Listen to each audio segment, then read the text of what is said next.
Hello fellow Star Wars fans, my name is Starrapter. Welcome back to another episode of This Week in Star Wars Canon, where every week I talk about the comics, the novels, the video games, and anything else that ties into the Star Wars lore. So this week we have a load of Marvel comics in, 4 of them to be exact. Let's start off by talking about Star Wars issue number 48. We are getting closer to issue number 50, and this continues the Mutiny at Mon Cala arc. This is part 5. So this story is all coming to an end for this particular arc.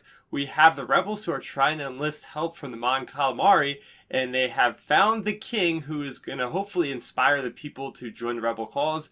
When they find him, he is on his deathbed basically, and that is kind of where this picks up from the last issue. They thought he was lively and well, he's on his deathbed, so they are trying to get some inspirational speech from him, and they do successfully do that. In the meanwhile, we have C-3PO, and we have that particular character that is a shapeshifter that is actually taking the form of the Imperial Moff that they currently have the rebels, Luke, Han, and Leia, to gain access to that prison facility with that princely Char, who is the person that's on their deathbed. So what happens is we have the Moff alert the stormtroopers to tell them that, hey, look, there's an imposter that's taking my position in Mon Cala. So then we have this whole little subterfuge plot going on with C-3PO and that Claudite.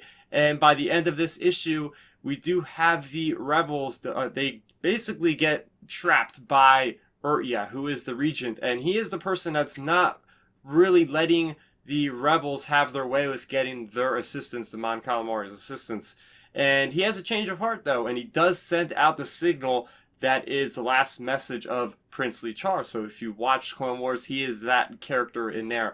And that character, he has this beautiful speech that is enough to inspire the people of the Mon Calamari to get on their ships and fly to aid the rebellion. But unfortunately, the Empire got wind of this and they sent in their Star Destroyers, and that is where this issue leaves off. So it's going to be one huge battle at the end of this, and our rebel buddies on the Millennium Falcon are going to be caught right in the middle of this huge battle. So I can't wait to issue number 49.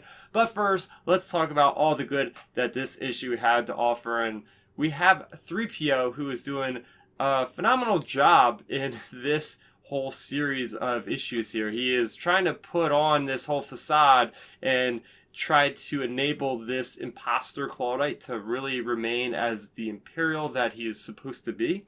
It gets to the point where they're trying to stall for more time. So C-3PO comes up with this brilliant idea to reenact a play with the person that is the Claudite in front of this large amount of people. So it's basically just hilarious how you have this C-3PO, and at one point the Claudite actually has to disguise C-3PO and R2-D2 so they can escape when they are known. So that's also very good. I did like the mention of Raddus from Rogue One, and that's one of the first things that Lee Char asked for is, where's Raddus? So if you guys have been reading the Darth Vader series, right now they have an ongoing arc which is actually taking place about 20 years before this one, and it's all about the Empire that is going to begin their occupation on this planet, Mon Cala, and it's all about Raddus trying to have the resistance against the Empire. So we do get a little bit more if you read the Darth Vader comics, which I can't recommend enough. So really cool seeing a nod to that.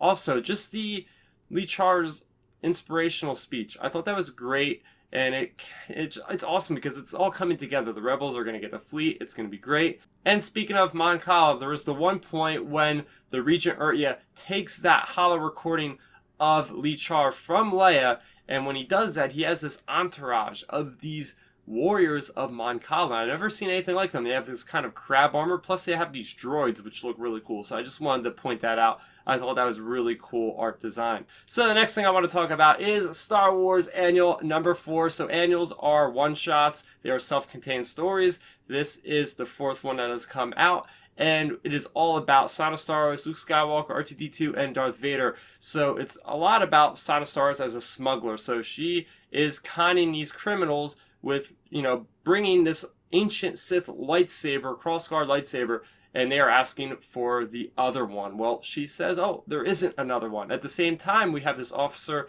in this other part of the galaxy, which is giving Darth Vader the same looking lightsaber, And he is also asking, where's the other one? So by the end of this issue, we have Darth Vader, who is coming to this planet, which happens to be holding a very large pod racing tournament, or whatever race.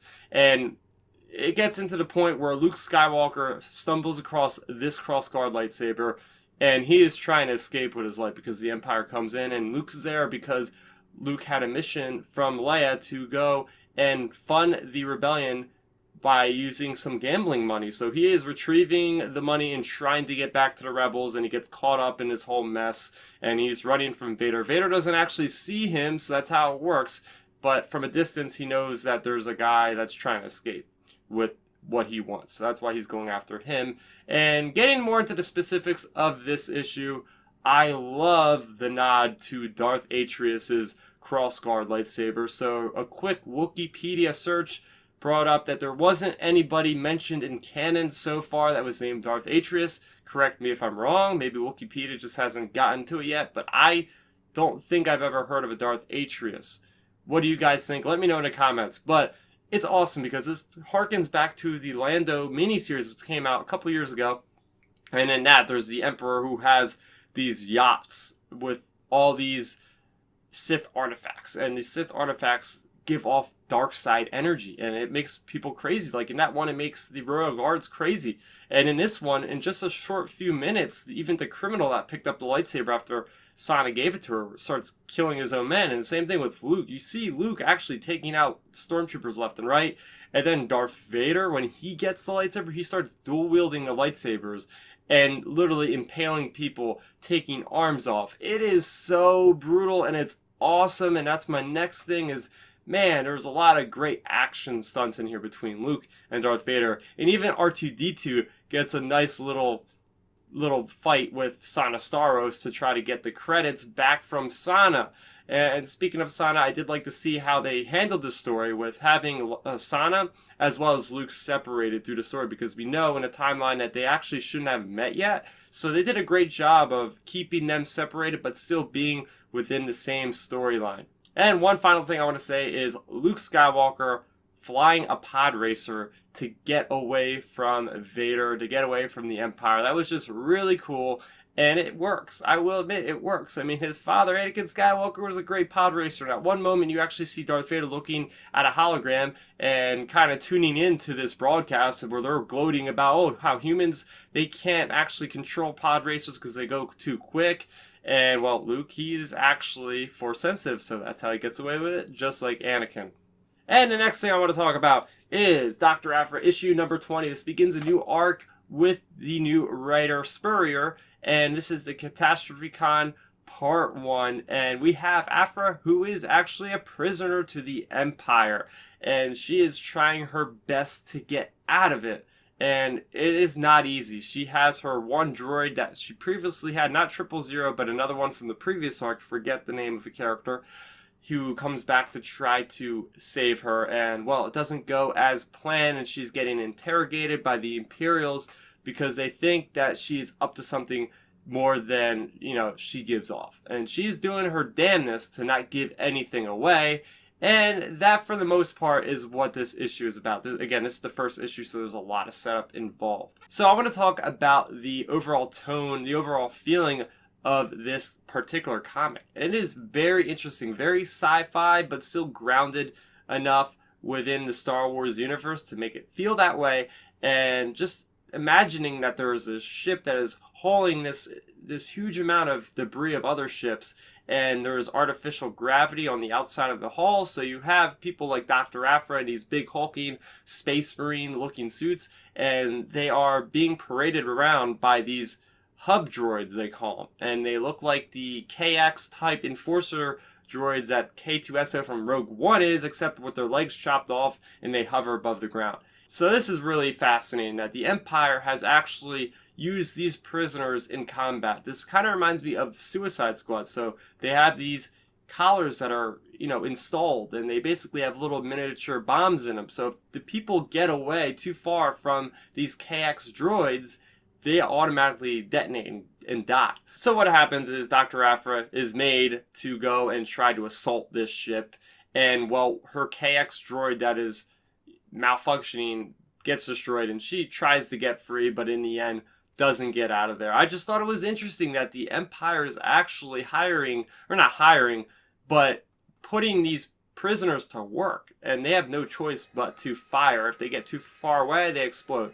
I thought that was really grim, really dark. Another thing that I found fascinating is that at one point we see this kind of, I don't know if it's a hologram or a Force ghost, talking about justice and the Force to Aphra, and it seems like nobody else acknowledges the existence of this particular Force ghost, or whatever it could be. So I want to know what kind of goes along with the plot of that thing right there. And finally, the last comic that came out this week is The Last Jedi adaptation number 2. So this picks up right from the point where we have the attack by Kylo Ren on the Raddus, which basically opens up the hangar and almost kills Leia. So we start off in that area, and we go all the way to the point when Rey gets her first lesson of the Force from Luke.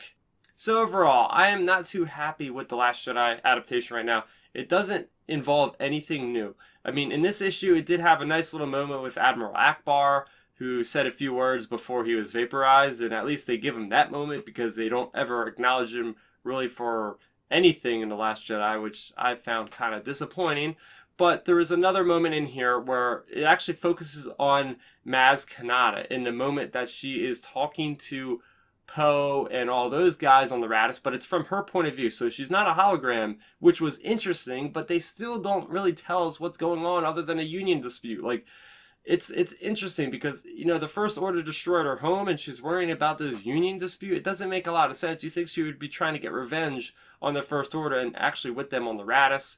That's besides the point. And I did enjoy that they're cutting some of the dopey little jokey things out of this movie. Like, for instance, there was that one moment where Luke is teaching Rey and he has the feather across her nose. That never really sat with me. I feel like that was an important moment in her history, and he's kind of making a joke out of the Force. So at least they cut that out of this one. But yeah, I wouldn't really recommend these right now. There's not anything like huge or revealing like the novelization did for me with the comic series. So next week, you guys can look forward to Solo, a Star Wars story. That's right, we are getting another Star Wars movie, and it's only been like less than 6 months. It's crazy. We are also getting the Solo visual dictionary to go along with that, as well as the Most Wanted novel and Lando Double or Nothing. Yes, we are getting a brand new Lando miniseries. The first miniseries is still one of my favorites, and that came out so long ago, but it's just so good. I can't recommend it enough. So what do I plan on doing for my Solo, a Star Wars story coverage? Well, I do plan on doing a spoiler discussion / reaction as soon as I get out of the movie theater, which will be on Thursday, the day it comes out. Then I'm going to wait a couple days afterwards to sort of process the movie and try to give it a formal review with a score. Now, I know with The Last Jedi, I think I still scored it a little bit too high, so I'm going to do my best with Solo. It's just so hard because it's Star Wars, and I'm a little biased when it comes to Star Wars, if you hadn't noticed. So that is going to do it for another video for me, Starrapter. If you guys like this content, let me know in the comment section below. What was your favorite comic that came out this week? 4 of them. It was a big week. I'm looking forward to all the Solo stuff coming out next week. Be sure to subscribe to the channel if you enjoyed this video and want to see more Star Wars content, plus more gaming content. I just put up my review for Sea of Thieves, so check that out. My name is Starrapter. Thank you for watching, and may the Force be with you always. Thanks for checking out the video. Please hit that thumbs up symbol. It helps me know that I'm making content that you guys enjoy. And if you enjoyed this video, I also included 2 videos down below you guys should check out. And please consider subscribing to this channel. It helps support me, and it notifies you guys of when I get new videos up on the channel. You can also contact me on Twitter, Facebook, and Instagram at Starrapter.